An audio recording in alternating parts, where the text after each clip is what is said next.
Found my husband and sister in the kitchen I paid for. I exposed them to our families and kicked them out. Now they beg for help. Hello, everyone. Before we begin today's video, I need your help. We've noticed that the channel is losing traction, and subscribing is one of the best ways you can help us. It's simple, free, and allows us to keep bringing you great content. Your support means everything.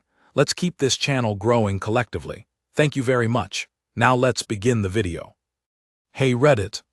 I never thought I would be posting here, especially not on a forum like our cheating stories, but life throws curveballs that sometimes knock you completely off your feet.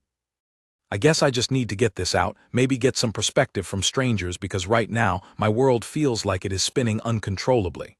Let me give you some background. I am Olivia. I am 30 years old. My husband Gregory is 32. We have been married for 5 years, together for 8 since college basically. We met young, fell in love hard, the whole fairy tale thing, or so I thought. We bought a fixer-upper house 3 years ago, our forever home project. And then there is my sister Haley. She is 28, my only sibling. Growing up, we were incredibly close, best friends really. She was my maid of honor, the person I turned to for everything. Gregory and Haley always got along great too, like siblings themselves. I used to love that, seeing my two favorite people laughing together. Oh, the irony hurts so much now. The main stage for this disaster, our kitchen. We had been saving and planning for a complete kitchen renovation for ages. It was the last major project for the house. The old one was functional but dated, cramped, just not us. I have always loved cooking and baking, and having a beautiful, functional kitchen was my dream. Because I received a modest inheritance from my grandmother a couple of years back, I decided to put the bulk of it, around $50,000, towards this renovation. Gregory contributed too, of course, with his time helping manage contractors and some smaller costs, but the vast majority of the capital came from my inheritance. I wanted it to be perfect. We are talking quartz countertops, custom cabinets, high-end appliances, a big island where we could entertain friends and family. The works, it took months, tons of dust, stress, eating takeout, but finally about 2 weeks ago it was finished, and it was glorious, even better than I had imagined. It felt like the heart of our home was finally complete. Haley had been over several times during the renovation and after it was done. She gushed about how amazing it looked, how happy she was for us. She even brought over a bottle of champagne to celebrate its completion. We popped it standing around the new island, toasting to the future. Looking back, I wonder if she was already sleeping with him then. The thought makes me physically sick, so here is what happened. Last Tuesday, I had a particularly draining day at work. My boss was being unreasonable, deadlines were piling up, the usual corporate grind. I managed to finish a big project earlier than expected, and my boss, maybe feeling a tiny bit guilty, let me leave a couple of hours early. I was thrilled. I decided not to call Gregory, wanting to surprise him. Maybe we could order some fancy takeout, christen the new kitchen properly with a relaxed meal, just the two of us, you know. I pulled into the driveway around 4:30 p.m. Gregory usually gets home around 5:30 or 6 o'clock. Haley works flexible hours, sometimes from home, sometimes visiting clients, so her schedule is less predictable. I did not see her car, which wasn't unusual. I walked up to the front door, juggling my bag and keys, humming a little tune, actually feeling happy for the first time all day. I unlocked the door and stepped inside. The house was quiet, too quiet. Usually Gregory would have music playing or the TV on if he happened to be home early. I called out his name. Gregory, honey, I'm home early. No answer, strange. Maybe he went for a run, but his running shoes were by the door. I dropped my bag in the entryway and walked towards the back of the house, towards our brand new, beautiful kitchen. As I got closer, I started hearing noises, soft noises, murmuring, a strange rhythmic sound. My heart started to beat a little faster. Was someone hurt? Did he fall? I pushed open the door to the kitchen, the door we had just installed, a nice modern farmhouse-style one, and then I saw them, my husband, my sister. On my brand new quartz countertop island. The one I obsessed over choosing, the one I paid for. They were not just talking. They were entangled, clothes partially discarded on the new floor tiles. Gregory had Haley pushed up against the island, his hands were all over her, and she had her arms wrapped tightly around his neck, kissing him deeply. There was absolutely no mistaking what was happening. It was raw, urgent, and utterly devastating. For a second I froze. My brain literally could not process the scene. It was like watching a movie, a really disgusting, heartbreaking movie. But it was happening right there, in my kitchen, with the afternoon sun streaming in through the new windows, illuminating the betrayal in horrifying detail. The sounds they were making, the way they were touching each other, it burned itself into my memory instantly. Then something inside me snapped. A sound escaped my throat, a strangled gasp or maybe a sob, I don't even know. They both jumped, heads whipping towards the doorway. The look on Gregory's face was pure panic, mixed with a disgusting sort of shame. Haley looked terrified, her eyes wide, mouth open in a silent O. She scrambled to pull her shirt down, fumbling with the buttons. I did not scream right away. I think I was in shock. I just stared at them, my beautiful kitchen suddenly feeling tainted, violated. The air felt thick, heavy. I could feel tears starting to well up, hot and stinging. "Get out," I finally managed to say. My voice sounded strange, thin, hollow. "Get out of my house. Both of you. Now." Gregory started stammering. "Olivia, wait, it is not what it looks like, let me explain." He tried to step towards me, pulling his pants up hastily. I held up a hand, cutting him off. "Do not touch me. Do not speak to me. Just get your clothes and get the fuck out of my house." I looked at Haley, who was now openly crying, trying to avoid my gaze. "You too, get out." Haley started sobbing louder. "Liv, please, I am so sorry, please listen." I repeated, louder this time, my voice shaking with a mixture of rage and heartbreak. "Get out, now." There was a tense silence, broken only by Haley's pathetic sniffling. Gregory seemed to realize I was serious. He grabbed his shirt off the floor, pulled it on, grabbed Haley's arm and practically dragged her out of the kitchen, past me, towards the front door. They gathered their remaining things in a rushed, clumsy mess. I just stood there, rooted to the spot in the kitchen doorway, watching them leave my house. My home. The door slammed shut behind them, and the silence that followed was deafening. I sank down onto the floor right there in the hallway, the cool tiles a stark contrast to the burning rage and pain consuming me. I did not cry immediately. I just sat there, numb, staring at the closed door, the image of them on my kitchen island playing on a loop in my head. My husband, my sister. In my dream kitchen. The betrayal felt immense, suffocating. It wasn't just infidelity, it was a violation of family, of trust, of everything I held dear. After what felt like an eternity, the numbness started to recede, replaced by wave after wave of gut-wrenching sobs. I cried until my throat was raw, until my eyes were swollen shut. I cried for my marriage, for the sister I thought I had, for the future I had envisioned in this house, in that kitchen. Eventually, the tears subsided, replaced by a cold, hard anger. I stood up on shaky legs, walked back into the kitchen and looked at the island. It felt contaminated. I wanted to smash it, burn it, erase the image of them from its surface. Instead, I grabbed cleaning supplies, the strongest disinfectant I could find, and I scrubbed that countertop until my hands were raw. It did not help erase the image, but the physical act gave me something to focus on. Later that evening, I called a locksmith and had all the locks changed. Gregory's keys would no longer work. I packed a few bags with his essential belongings, clothes, toiletries, his work laptop, and left them on the porch.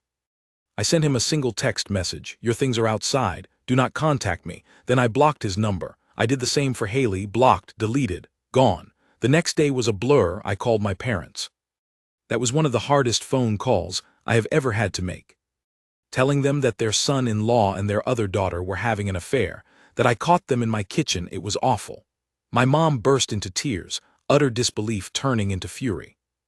My dad was quiet at first, then exploded in anger I had rarely seen from him. They were devastated, not just for me, but by Haley's betrayal. They assured me they were on my side, 100%, and would support me in any way I needed. They were furious with both Gregory and Haley, especially Haley. My mom said something like, "How could she do this to her own sister? It is unforgivable." I also called Gregory's parents. That was awkward and painful too, but I felt they needed to know the truth from me before Gregory could spin some story. They were shocked, deeply embarrassed, and apologized profusely for their son's actions. They also offered their full support. The fallout has been swift. Gregory and Haley apparently spent the first night in a cheap motel. I heard through my parents, who Haley tried desperately to call, only to be met with fury that they are now bouncing between friends' couches, trying to figure out what to do.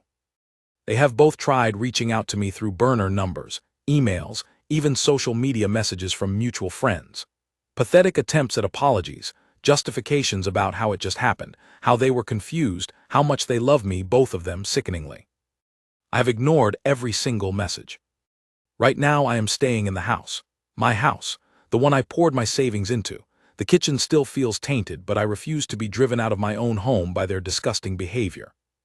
My parents have offered to come stay, but I need some space right now. Friends have been dropping off food and offering support, which I appreciate more than words can say. I have already scheduled a consultation with a divorce lawyer for next week. There is no going back from this. The betrayal is too deep, too personal. It involves not just my husband but my own sister. It is a level of fucked up I never thought possible in my own life. So Reddit, here I am. Numb, angry, heartbroken, but also weirdly determined. Determined not to let them destroy me. But I still wonder, was I too harsh kicking them out immediately? Should I have listened to their excuses? Am I the asshole for telling both our families straight away, and essentially blowing up their lives too? Part of me feels vindicated, but another, smaller part feels a shred of guilt for the sheer chaos I unleashed. Any advice or perspective would be appreciated right now. I feel so lost. Update 1. Well, okay, first off, thank you, Reddit. Seriously. I posted this late last night, mostly just needing to vent into the void, and I woke up to hundreds of comments and messages. I'm honestly overwhelmed by the support. Reading through your comments, knowing I am not alone in experiencing this kind of horrific betrayal, and hearing your words of encouragement, it helps. More than you know. I am amazed at how many of you shared similar experiences or offered such practical advice alongside the emotional support. Thank you. To answer a few common questions and give you an update. No, I have not spoken directly to Gregory or Haley since I kicked them out. I have maintained radio silence, blocking new numbers and email addresses as they pop up. My lawyer consultation is tomorrow morning, and I have spent the weekend gathering financial documents and preparing myself mentally. Several of you asked if there were red flags I missed. Hindsight is a cruel thing, isn't it? Looking back now, maybe there were small things. Gregory had become a bit more distant lately, more protective of his phone, working late more often. Classic signs, I know, but I attributed it to work stress. He was always good at reassuring me. As for Haley, she had been spending more time at our house, sometimes stopping by when I wasn't even home, supposedly to chat with Gregory or use our better Wi-Fi. I thought it was sweet, them bonding like brother and sister. How stupid I was. She also sometimes made slightly barbed comments about my relationship with Gregory, little digs masked as jokes. At the time, I brushed them off as typical sibling stuff. Now, it feels calculated and malicious. There was also an incident a few months ago at a family barbecue where I thought I saw them standing a little too close in the garden, but they moved apart quickly when they saw me approach.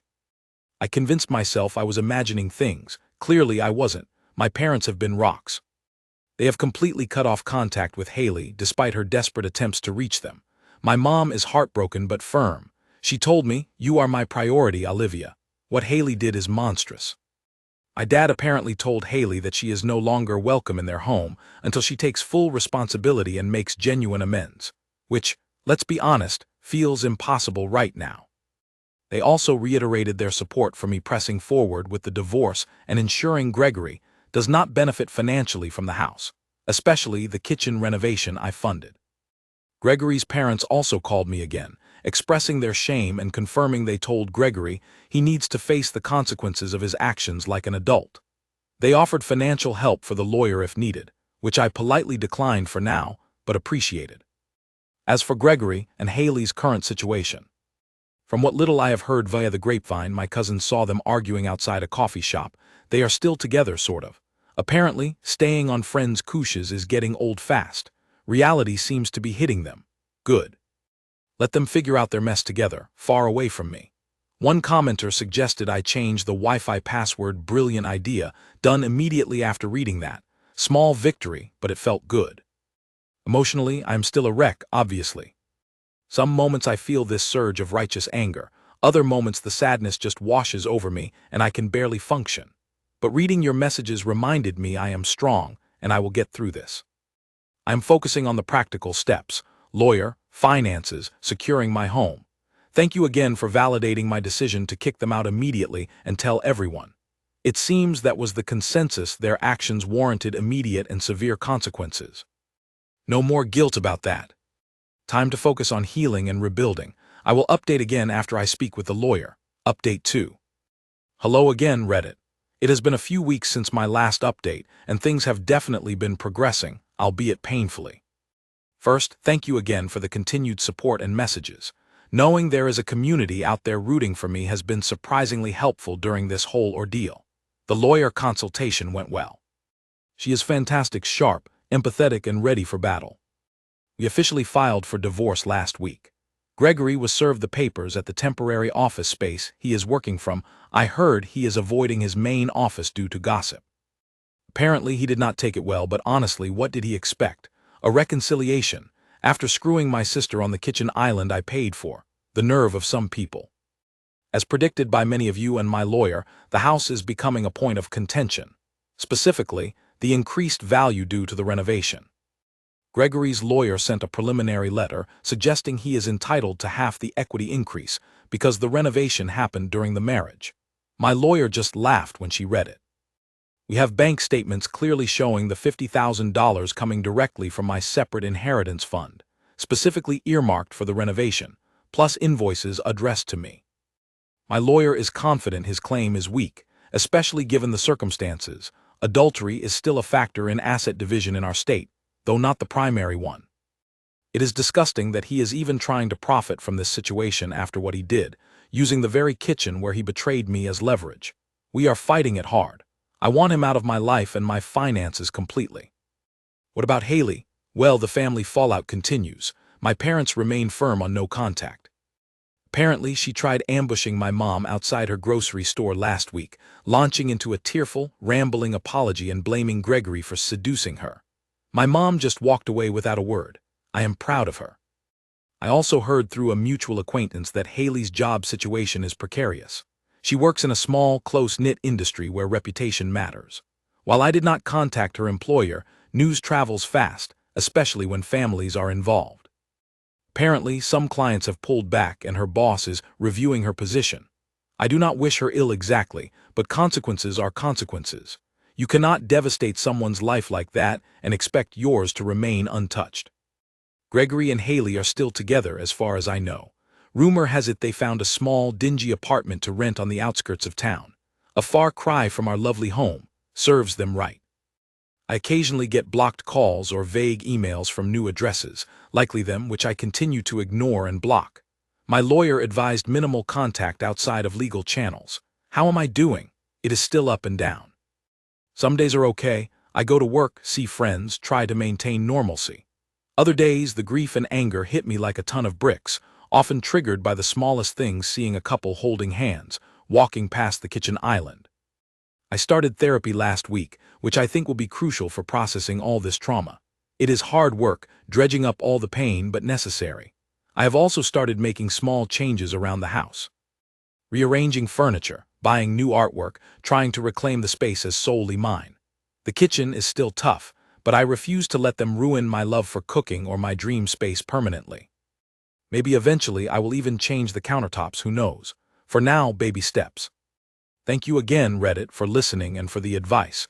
It is like having thousands of supportive friends I have never met. I will keep you posted on the divorce proceedings and everything else. Update 3. Hi everyone, checking in again. It has been a couple of months now since D-Day, Discovery Day, as I have started calling it. Time moves strangely. Some days feel like years, others like minutes. Thank you for still following along, and for the incredible kindness in the comments. Seriously, you all rock. Big news on the legal front. We have reached a settlement agreement. My lawyer was an absolute shark, and Gregory's attempt to claim half the renovation equity failed miserably. We proved conclusively that the funds were from my separate inheritance. In the end, Gregory walked away with very little. I had to buy out his small share of the equity accrued before the renovation, from mortgage payments we both made, but it was a much smaller amount than he initially demanded. The house is officially mine, free and clear of him. Signing those papers felt like shedding a massive weight. The house, including the infamous kitchen, is solely mine, my sanctuary. Gregory was apparently furious about the settlement but ultimately signed. His lawyer probably told him he would not get a better deal in court. Good riddance. I never have to see his name on a deed or mortgage document connected to my home ever again. As for Gregory and Haley, the misery continues for them, or so I hear. My cousin ran into a mutual friend who spilled some tea. Apparently their little love nest apartment is cramped. They argue constantly, mostly about money, surprise, surprise. and the initial forbidden passion has fizzled out, replaced by the grim reality of their situation. Haley did end up losing her job, or mutually agreed to part ways, as the official story goes. She is struggling to find new work in her field. Gregory is apparently stressed and miserable at his job too, likely dealing with the social fallout there. Karma can be slow, but it seems to be doing its thing. I cannot say I feel sorry for them. They made their bed on my kitchen island, now they have to lie in it. My parents are relieved the divorce settlement is done. They are still not speaking to Haley. My mom admitted it breaks her heart, but she cannot bring herself to forgive Haley yet, maybe never fully. The betrayal cut too deep. They continue to be my biggest supporters. Life for me is slowly getting better. Therapy is helping immensely. I am learning to process the grief, anger, and betrayal without letting it consume me. I have been focusing on work, spending time with supportive friends, and rediscovering hobbies I let slide during my marriage. I even hosted a small dinner party last weekend, in the kitchen. It felt strange at first, but by the end of the night, filled with laughter and good friends, it started to feel like my space again. I did replace the bar stools at the island, a small symbolic change. Maybe those countertops are next, but for now, reclaiming the existing space feels powerful. I still have bad days, of course. Healing is not linear. But the good days are starting to outnumber the bad. I feel lighter, freer, and more optimistic about the future than I have in a long time. Thank you, Reddit, for being part of this journey. Your support has been invaluable. Update 4. Hello, Reddit. It is Olivia one last time. It has been almost a year since I first wrote that desperate, heartbroken post. I wanted to provide a final update and close this chapter, both for myself and for all of you who offered so much support and kindness when I needed it most. Reading back on my initial post and the early updates feels like reading about a different person. It is incredible how much can change in a year. First, the divorce is long finalized. All legal ties to Gregory are severed. The house is completely mine, and I absolutely love living here alone. It turns out, solitude suits me far better than living with a cheater. I have actually done some more redecorating, not just the kitchen but throughout the house. It truly feels like my space now, reflecting my personality, my taste. The kitchen. It is my happy place again. I cook, I bake, I host friends, and the painful memories associated with that island have faded significantly. They are still there, a scar, but they no longer dominate the room or my thoughts. I decided against replacing the countertops for now. Reclaiming the space felt more empowering than erasing it. Gregory and Haley. From the bits and pieces I hear indirectly, I maintain strict no contact. Their relationship is the dumpster fire you would expect. They are still together, living in that same sad little apartment, constantly broke and reportedly miserable. Haley is working a low-paying retail job, a far cry from her previous career. Gregory seems to have become withdrawn and bitter. Several mutual friends have quietly dropped them because of the constant negativity and drama surrounding them. My parents remain no contact with Haley, though my mom occasionally expresses sadness about the situation, but never regret for supporting me. Gregory's parents send me polite holiday cards, but otherwise, we do not interact. It is a clean break, and that is exactly what I needed. They chose their path. As for me, I am doing really well, for real. Therapy was instrumental in helping me heal and rebuild my self-esteem.